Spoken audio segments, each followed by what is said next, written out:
I am honored to be joined today by Congressman Donald McEachin, representing the 4th Congressional District of Virginia. Representative McEachin is the co-chair of the House Democratic Environmental Message Team, co-chair of the Congressional Black Caucus's Transportation, Infrastructure, Environment, and Energy Policy Council, and vice chair of the Sustainable Energy and Environment Coalition. Congressman McEachin, welcome to the Climate Pod. Thank you so much. This is exciting. Well, I am very excited to talk to you today about all the great work that you've done promoting environmental justice in Congress. In 2018, you co-founded the United for Climate and Environmental Justice Task Force in the House of Representatives. What was your goal with launching that task force? It really was an effort on our part to try to raise awareness of the whole EJ issue. We found when we got here that wasn't a lot of focus, or not as much focus as we thought should be on that issue. And I'm proud to say that with Nanette Barragan from California and Pramila Jayapal from Washington State, we were able to raise the consciousness of the Congress a little bit towards EJ issues. Yeah, and earlier this year, you and Representative Raul Grijalva reintroduced the Environmental Justice for All Act after first introducing it in 2020. And before we get into what's actually in the act itself, I know that you and Representative Grijalva have spent a lot of time listening to environmental justice advocates and stakeholders across the country. What was that process like? Sure. Well, let me first say that the Chairman Grijalva, is Batman. I'm Robin in this effort, okay? So you really flattered me by interviewing me, but the chairman asked me to help him with this effort, and I was pleased to do so. And what we really did was, for the better part of close to 2 years, we talked to environmental justice groups. We wanted to see, what do you think we need to do for you? We had them help us put out a set of principles. We had everything online so they could comment. They could be in Timbuktu if they wanted to be, but they could comment as long as they could get internet access. They could comment on what we were thinking about and talking about and suggesting. And so, while again, people flatter myself and the chairman by saying we wrote the bill, it's really written by them. It's truly a bill that's written by the people and for the people. And what were some of the highlights of that bill? Well, one of the things that we found in talking to them is that these groups, while they might be, in some cases, they're just poor white mountain folks, in some cases they're tribal, in some cases they're brown, in some cases they're black, they all share one thing in common, is that they're disenfranchised in terms of having a voice here in Washington. And what we found is that that here in Washington, we make too many assumptions that we can sort of give them one suit that fits all. They all have their own individual problems and therefore their own individual solutions. And they really know what's best for their communities. And so that's really what the bill tries to do, is it tries to empower the individual communities by making sure that Washington gets out of the way, that we might provide them the funding or the expertise to accomplish whatever it is they think needs to be accomplished, but that we talk to them through NEPA rather, that we make sure that we're getting out of their way and giving them what they need to perform whatever tasks they believe will make their jurisdiction cleaner, their area cleaner. We also give folks the right to go to court to get clean air and clean water under the Civil Rights Act, rather than having to wait on a white knight to come in and rescue you, like an attorney general or some big public interest group. You can go for yourself into court and seek the appropriate remedies.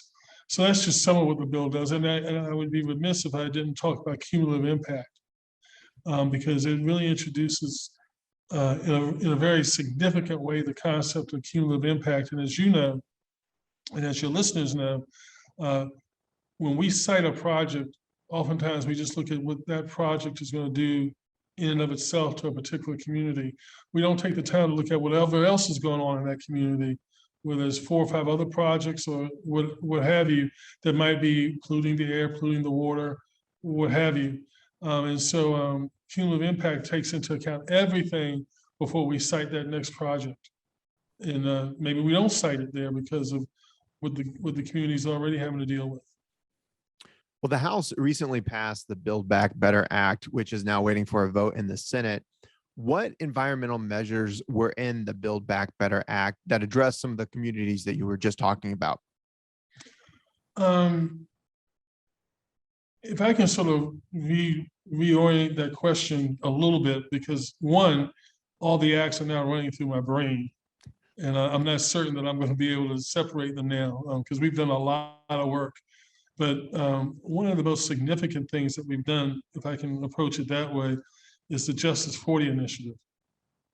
We're very pleased and proud and excited to have a president that understands, first of all, how to say EJ, and that it's an important concept, and really understands that at the center of fixing our climate crisis has to be the environmental justice community. I had occasion to serve on the select committee on the climate crisis with Chairwoman Castor, who is fantastic.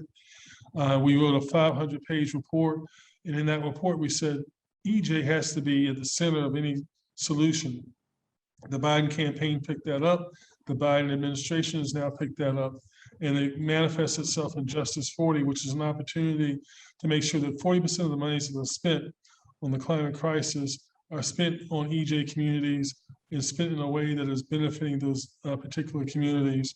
And we've been in dialogue with the administration on this in terms of trying to make sure that we're setting up a process that makes sense, that gives these communities flexibility.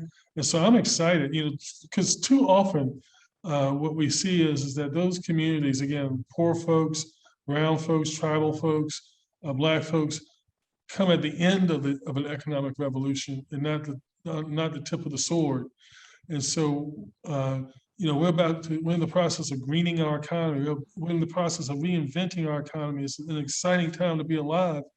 And it's exciting to be able to see that the EJ communities will have an opportunity to be first in line and not last in line. Well, what more would you like to see this administration or this Congress do to address environmental justice? Well, I'd really like to see us pass EJ for all. I think that would be an incredibly big step towards making sure these communities are well taken care of. I'd like to make sure that I'm going to introduce another concept. There's EJ communities, and then there are what I'm going to call legacy communities. That people may call them something else. A legacy community, the way I'm saying it, is one that has historically been dependent upon fossil fuels and now has to transition. That group of folks deserves their own pot of money to help them with transition. And the EJ communities deserve their own pot of money. Right now, I'm not exactly convinced that those are two separate pots. And I don't think it's fair to ask either one to have to fight with the other over these monies. I think we're a big enough country and a strong enough country to give them both the monies they need to transition, because it's just as important that my brothers and sisters in coal country be able to convert to windmills as it is for my brothers and sisters in EJ communities to be able to clean up their areas. Sure. And again, they don't need to be fighting over the same pot of money. Exactly. And Congress right now is passing legislation. We know that the Build Back Better Act contained most of the climate provisions, but the Bipartisan Infrastructure Bill was also passed and signed into law by President Biden. Did that infrastructure bill also have environmental justice measures in it? Yes, as far as I'm concerned, without question. And it really begins with replacing water pipes. And for instance, my state, if you look at Virginia, you forget sometimes that we're 400 years old. And we have pipes that are in all sorts of different conditions, right? We literally have some that are still using wood from the colonial days. We have communities in my district that don't know where the pipes are. They need help finding the pipes because, they were kept in, the records were kept in the courthouse burned down. Nobody knows where they are until there's a break or a leak in the pipes. And so what BIF does, the Bipartisan Infrastructure Bill, BIF does is that it provides monies to help you find your pipes and replace your pipes. And then sadly, a lot of these pipes are lead ridden. and are causing all sorts of health problems to the population. I have a brilliant, she was a CBCF intern, now she's on staff here, and she did a wonderful survey of the 4th Congressional District. And whether you're talking Richmond or you're talking Chesapeake, you're talking north or you're talking south of my district, the common need is to replace the pipes. And so I'm excited about the ability for BIF to do that. Well, we're less than a year into President Biden's presidency, and he's already signed a number of executive orders and has signed into law both the $1.9 trillion stimulus bill at the beginning of this year and the $1.2 trillion bipartisan infrastructure bill, which just passed Congress. Yet, according to 538, the aggregate of polling numbers, the president sits just below a 43% approval rating. So do you think Congress needs to pass more legislation to make this administration more popular? I think we need to pass more legislation because the people need it. That's a separate question from the president's popularity. But I think Congress does have to own that 43%, because what we have failed to do is talk enough about what it is that we've done, what it is that we've accomplished. Whether we're talking about the child tax credit, which has been a brilliant program that's really helping out a bunch of people, or whether we're talking about, like we just did about lead pipes, or whether we're talking about what I'll be doing tomorrow in Richmond with the transportation secretary, is walking through an area of my district that's going to be actually brought back together, because back in when they brought I-95 through, they broke up a historic Black community to do so. And now we have the funds to sort of bring that community back in a unified fashion. We call that community Jackson Ward. So these are all things that would not be happening but for the Democratic administration and the Democratic Congress. And we have to do a better job of communicating it. We've talked about that in caucus. I think you're going to see us roll out and talk about a whole bunch of things through infrastructure over the next couple of months. And hopefully, as we do that, the American people understand, hey, good things happen when we elect Democrats, and you'll see the president's poll numbers increase.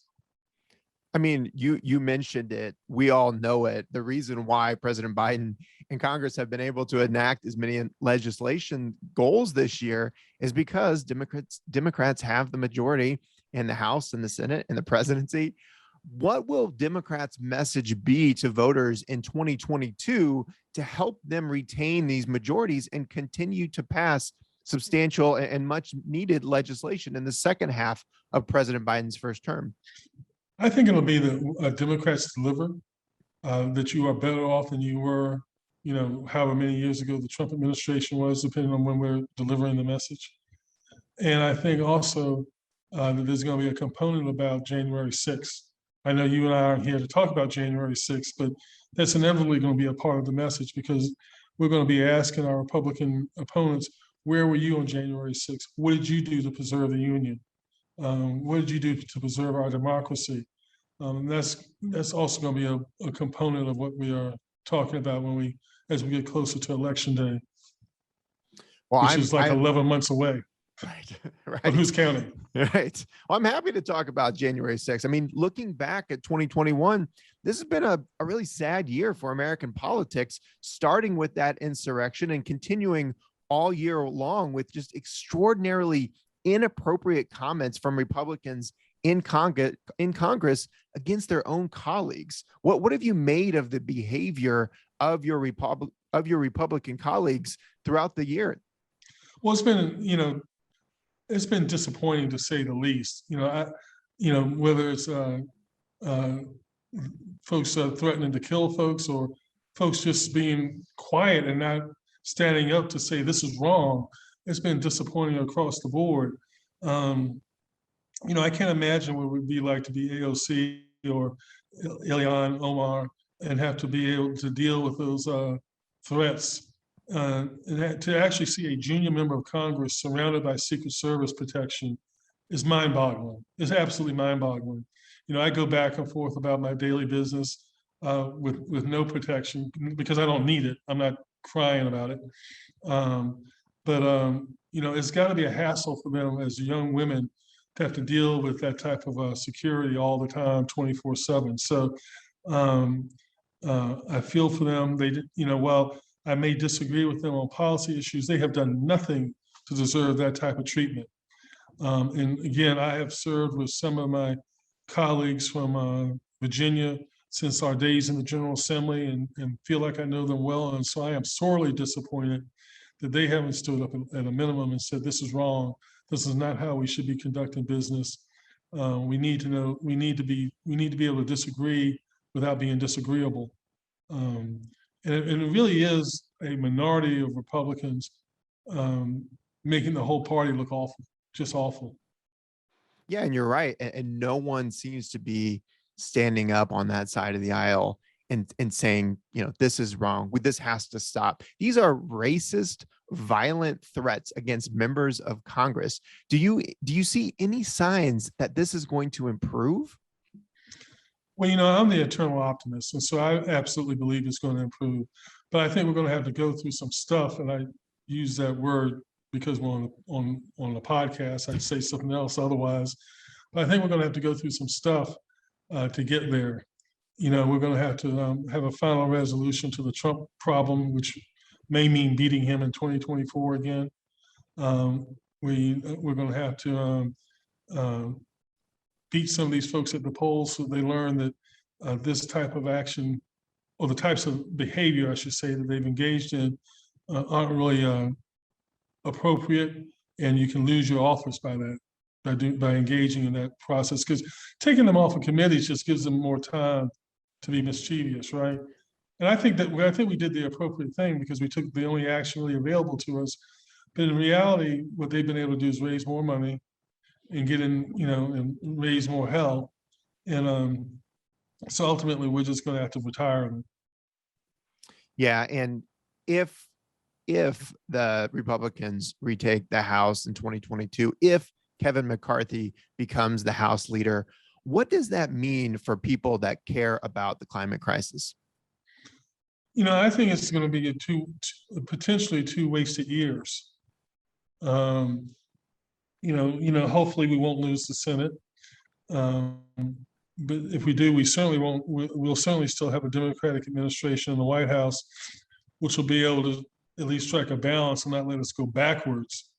That it would, we need progress. We need to do more than not go back. We need progress. And so it will be a wasted 2 years, but you can count on folks like myself and others in the House and in the Senate to keep fighting, to keep the issue front and center, because this is really about delivering a world to our children. And I can say to my grandchild who's coming in March, yay, but delivering a world that they can live in, that they can be proud of.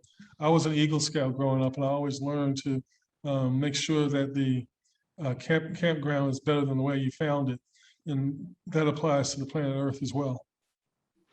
Well, if McCarthy were to become House leader, what do you think that means for American democracy? Well, it's going to be a challenge because they have shown an anti-democratic tendency throughout the time that I've been here in Congress since 2016, wanting to have the power to reverse an election, to overturn an election if necessary, to find votes when necessary. So it is going to be a fight for our democracy. It is a fight for our democracy now. With them in charge, it'll even be a bigger fight. Well, a lot was made about the Virginia elections earlier, or I guess last month, and how it could be a warning sign for Democrats. What did you make of Republican Glenn Youngkin winning the gubernatorial race over Democrat Terry McAuliffe? Well, let me start off by saying this. What is really sickening about it all is the amount of money that we have poured into Virginia that he gets to spend. He's talking about eliminating the grocery tax.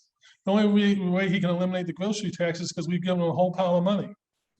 And so we as Democrats are going to need to make sure that Virginians understand that this money is coming from a Democratic administration, a Democratic Congress, with no Virginia Republicans voting for any of this stuff. And you can look forward to us making that point. Now, I would be cautious in trying to draw too many conclusions from the Virginia race. we need as Democrats to always be on guard, to always be alert, to always be out there thinking about how we can win the next election. But I really don't think this is a bellwether election in the classical sense that Virginia can sometimes be. I think there were some mistakes made on the campaign trail, some comments that were made that were probably regrettable, not probably that were regrettable, but weren't handled in the best manner. And I think that's the reason why we ended up losing the election. I'm not part of that school that believes that, doggone, if we had only passed this bill by that time, Terry would be governor. I don't think it has anything to do with what we were doing in Washington. I think it has everything to do with what was going on the ground in Virginia. Well, you hear from Virginia voters all the time. What were they saying about this race?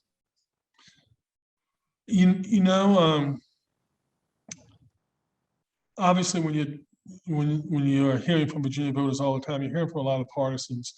And what we were hearing was that the organization of the Youngkin campaign, signs everywhere, paraphernalia everywhere, just really big crowds and things like that, as compared to our side, which didn't seem to have as much energy. And we spent a whole lot of energy in beating Donald Trump. And sometimes, and what I don't think a lot of your viewers understand is that there's always an election in Virginia. We're one of those wacky states that has our state elections in 1 year and our federal elections in another year. And as a result, there's an election every year for something. And people, donors and voters get tired at times. And certainly after an emotional 4 years under Donald Trump and an emotional campaign in 2020, there was some exhaustion on our side. That being said, that can be overcome. I think if we had done some things a little differently, we could have overcome that. But nonetheless, we now have a Republican administration to deal with, and we'll support them when they're right, and we'll oppose them when they're wrong. Well, what do you think what do you think would help reinvigorate and energize Virginia voters to come out and vote for Democrats in the 2022 elections? I think we have to do a couple things, and I think you and I touched on it earlier. We have got to make sure they understand what they've gotten from a Democratic administration. We've got to make sure they understand that there was no Republican support for a lot of this, particularly in Virginia, and that but for our efforts, they wouldn't have this or they wouldn't have that. And then we also have to not just rest on our laurels, but we have to say, here's what's next. This is where we think we need to go. This is the work that's been left undone. We need to resist the temptation to run against Donald Trump. If there is one lesson that we can learn from the Virginia election, is that doesn't work unless Donald Trump's actually on the ballot. You can't just put up a picture of the Republican you're running against and put a picture of Donald Trump next to him and expect that to work. So we need to not run against Donald Trump, but run for our ideas, run against the Republican who's on the ballot. And I think things will work to our benefit in Virginia. Just add that one of the things that you can always count on, at least among Virginia Republicans, is they will absolutely, positively overplay their hand. While Youngkin is going to come across as a moderate, trust me when I tell you that Winsome Sears is not. She's going to carry around her AK-47 and be the Black conservative Republican that she is. She's going to be very true to herself. And once Virginians get a look at that, because there wasn't really a strong lieutenant gubernatorial campaign, not because of that Ayala didn't really try, but when you're on a statewide ticket, the focus is going to be at the governor's mansion. And so there wasn't enough emphasis on the LG race. And once they see the LG that they've elected, Virginians are going to have buyer's remorse, as well as the AG. Well, you mentioned that, Democrats need to talk about what's next. So what is next for Democrats? Part of that's going to depend on how far we get before November. But certainly among the things that are next are voting rights. We've got the John Lewis bill out there. We still need to be moving forward with criminal justice reform in terms of making sure that the minority of police officers that act up, that there's a remedy against them. There is no, let me say this clearly, there is no Democrat that I know of that wants to defund the police. Okay, that's not what we're talking about. What we are talking about is making sure that if you or I are injured by a police officer and it's an inappropriate injury, it's an injury that we didn't deserve, that we have a cause of action, that we can take that officer to court, just like someone could take us to court and have a case against us, that we ought to be able to do that against that police officer. There's no reason in the world why a police officer needs qualified immunity. Remember this as you talk to folks. When you're talking about immunity, what you're saying is that we don't trust the jury to get it right. The jury is comprised of my constituents. If they're smart enough to send me to Congress, if they're smart enough to deal with issues of life and death, as they do in the criminal justice system, they're certainly smart enough to deal with, who gets how much money for what. Yeah, and so much of that seems to be, I'd say, lost in some messaging. And you talked about the Democrats, lack of messaging around, the Build Back Better plan or the infrastructure bill, or it's a lot of the climate provisions that they've passed this year. Why do you think, or do you think that Democrats just have a messaging problem? Yeah, because you can't be good at everything, sadly, and we're awfully good at governing. The Republicans aren't good at governing because they don't believe in government, so they don't have anything else to do but message, right? To try to tear the system down. We're so busy governing that sometimes we forget to actually tell people what it is we're doing, why we're doing it, and why it's good. Excuse me. And so, but that's why we have publicity firms. That's why we have folks who are knowledgeable in that area. We've got to use them. We've got to listen to them. We've got to look at the polling data and tell people what they need to know about what's going on. Well, I am grateful to have leaders in Congress like you that are fighting for climate and environmental justice.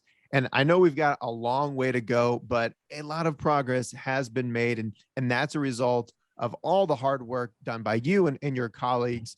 Congressman McEachin, thank you so much for joining the Climate Pod. Thank you for the opportunity. This has been great. I've enjoyed it.